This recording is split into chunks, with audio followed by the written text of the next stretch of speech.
Good evening everyone and welcome to Gundam News. Today I've got some big news for all of you who have been eagerly awaiting the Real Experience Model Unicorn Gundam. On March the 3rd, pre-orders went live at p-bandai and it goes for a whopping 55,000 yen, or around $550. The bust is 40 centimeters high, and even though we don't have an exact scale, Bandai claims that it is the largest scale Gunpla kit to date, and just has it listed as large scale. The three big feats of this thing are: 1. The ability to build your own fully functional, automatically transforming Unicorn Gundam that comes complete with light and sound.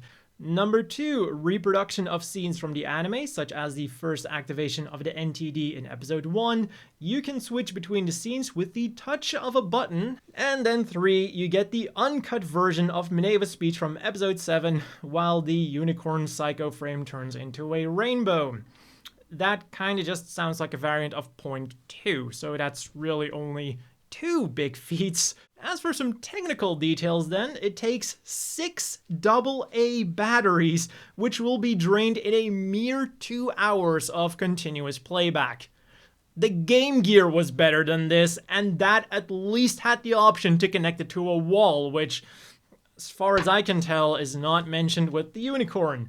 And while the Unicorn also has built-in speakers, it features a cutting-edge 3.5mm stereo jack to connect to an external speaker, even though the sound is only in mono, but whatever. And I do want to make clear, I like the fact that they included a 3.5mm jack, which is something we can no longer take for granted. But for a line that prides itself on being premium, maybe adding Bluetooth functionality would have been a good idea, so I can hook it up to a Bluetooth speaker. I'll have a link down below for the very hyped promotional video, but for something that's meant to celebrate the 40th anniversary of Gundam, I can't help but feel underwhelmed. Like they're acting as if the thing making sound and moving is rocket science or something. Like, dude, I had a Roboraptor as a kid. At Premium Bandai, everything is the highest quality. Then for the more cultured individuals watching, all of the details of the 1/4 scale B-style Lacus Klein figure are available, including pictures showing this highly detailed figure from all angles. For 30,800 yen, about $300, this 29 centimeter figure can be yours coming November, and even though it's a premium Bandai figure, it's for some reason also available on AmiAmi, which is also where I got my jacket, by the way, many years ago. What I do really like about the bunny outfit that they gave her is that it's not just the classic bunny girl outfit, but they took design elements from her clothing from the anime, even down to those purple ruffles at the lower part, like simulating her skirt. And my absolute favorite picture is the one where they compare her with a standard issue CD for some reason. So yeah, I hope she sells well enough for freeing to expand the line into Gundam Seed Destiny. For the SD fans then, you'd better mark March the 20th in your agenda, because there are a whopping 9 SDs coming your way, all of which I'm fairly certain were released previously, but for some reason are being considered as new releases.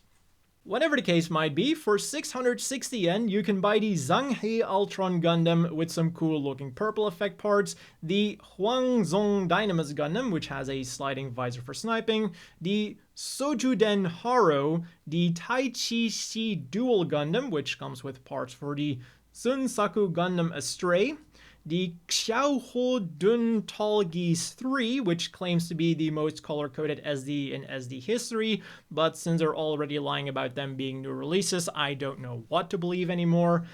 Or the Xiaoho Yuan Tall Geese, which I like way more than I thought I ever would like any SD Gundam, and I would love to see it in a full-scale figure like the Musha Gundam. and it can also be powered with weapons from the Tall Geese 3. For 770 yen, then you can get the Sun Quan Gundam Stray, which has the ability to hold one of the swords in his mouth, the Sun Saku Gundam Stray, or the Quite Golden Machao Gundam Barbie. And in case you want one of these, I will have them linked down below. Over at the Gundam base then, some cool limited items went on sale on the 3rd, and while we cannot go there ourselves at the moment, we can still get them through folks like Site 7 Exports, linked down below as well. There is the real great Crossbone Gundam X1 titanium finish for only 6,050 yen, which is really not bad for a badass looking titanium finish. Like, as I've said in the past, titanium finishes are bar none my favorite finishes ever, especially if you combine them with the detail and the undergating of a real grade. So this might just end up being one of the best looking Crossbone kits, period. Another titanium finish you might want to pick up while you're at it is the Master Grade Barbs for 9,900 yen, or just shy of $100. And you gotta love the shiny effect they put on the promotional pictures. I get it. Titanium finishes are very shiny and they look great. For 2,420 yen, then we can get the Beyond Global G3 Gundam. And while I'm not a huge fan of the proportions of the Beyond Global Gundam, the G3 colors are definitely the best looking colors for the original Gundam. And finally then, there's also 2 clear color kits, because they could. There is the high-grade Silver Bullet Suppressor for 2,970 yen, and the SD Gundam Cross Silhouette Crossbone Gundam X1 for 1,320 yen. And if you can wait a week longer, you can also get the amazing Master Grade Zaku Warrior live concert version, which comes included with a 1/100 scale figure of Mir Lacus Klein and a sheet of water slide decals for all of the markings, like Lacus Klein alive. Now, I remember thinking that this was just English because it was meant to say like Lacus Klein live, a live concert, but I guess it's also possible that people thought that Lacus died during the war because she like went into hiding with Kira. In that way, a promotional campaign saying like, no folks, I'm alive and I'm gonna go live now, does make sense. Anyways, it'll cost you 4,180 yen, or around $40. For 2,420 yen, then you can get the Beyond Global RX-78-2 Gundam base color, and, well, there's not really anything more I can say about it. It is the Beyond Global Gundam in Gundam base colors, and it also comes with Gundam base marking stickers. It is a pretty cool looking color scheme though. And for some more custom colored Gunpla then, there is the Almond x Char's Counterattack collaboration that started on March the 2nd in Family Marts across Japan. If you buy 2 pieces of participating Meiji chocolate, you can get a free ballpoint pen with either a Char, Sazabi, New Gundam, or Haro design, but what gets you the really cool stuff is the receipt of that transaction. You can then enter a giveaway with that thing for what most people would probably call a Char custom New Gundam, but it is actually an Almond chocolate custom New Gundam, which just looks very similar to what a Char custom New Gundam would look like. Or if you really want some Char custom nuts instead, you can go for the exclusive quo card and 5 pieces of Char custom Almond chocolates.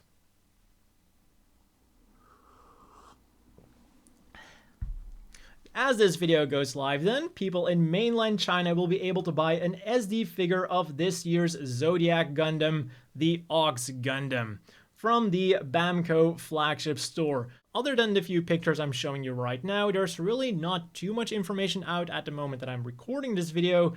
It looks articulated, it comes with a shield and a beam rifle, and it'll retail for 399 yuan. Or a little over $60. What is up with these SD Gundams being so expensive? Like, I don't know if this is a big figure, but judging from all of the other SD products I've ever seen, it's probably going to be a relatively small figure. But putting that aside, it is time to have a look at the weekly apparel update, and this week, really not a lot. After the Gundam Café started selling their own face masks, Strict G has decided to join in on the fun with their own collection of face masks, featuring a Federation, Char, 08th MS Team, Celestial Being, Iron-Blooded Orphans, and Strict G New York comic design. And they go for 1,430 yen each, which is like $13 and quite expensive when you compare them to the Gundam Café's third lineup of mouth masks, which will only set you back 825 yen, $7 to $8, and are available with Earth Federation, Xeon, Anaheim Electronics, Xeonic, Jawbro, Gundam Café, RX-78-2, Char Suzaku 2, and Black Tri-Stars logos. It's always nice to see some Gundam infighting also happening in the real world. Oh, and talking about the Gundam Café, I've got some more crazy news about them this week as well. From March the 16th, they will launch their Easter event, and judging from the poster, we're going to see the main characters from Gundam 00 in bunny outfits. I would ask why, but the answer is probably going to be why not?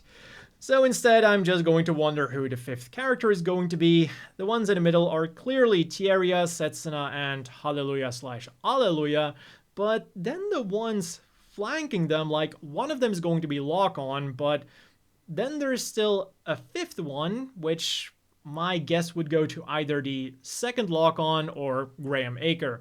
Let me know down below what you think.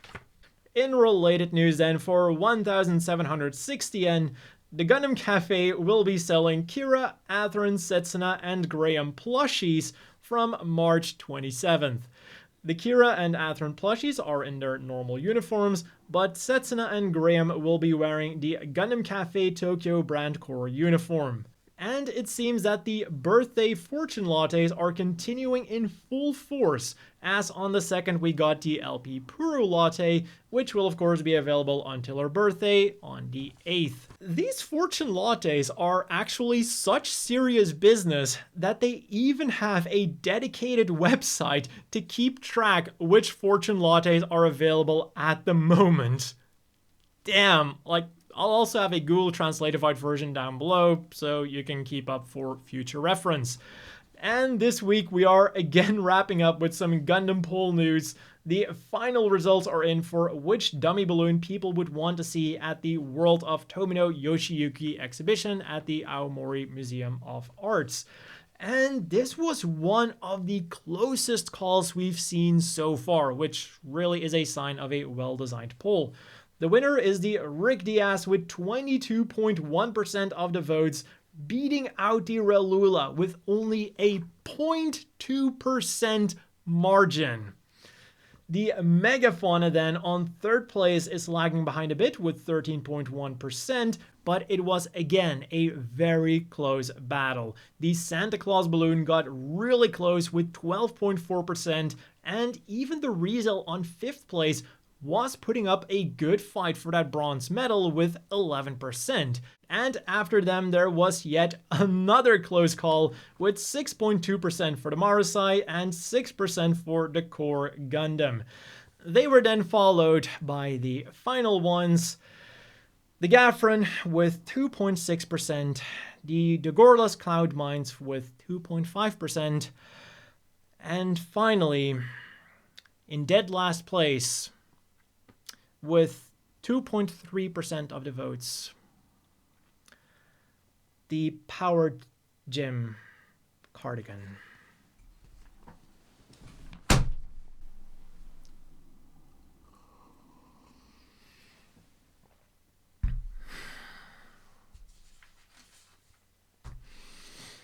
As always, a big thank you to the Patreon supporters. I hope all of you are having a better day than I'm having right now. And I will see you all next week with hopefully some better news to end on.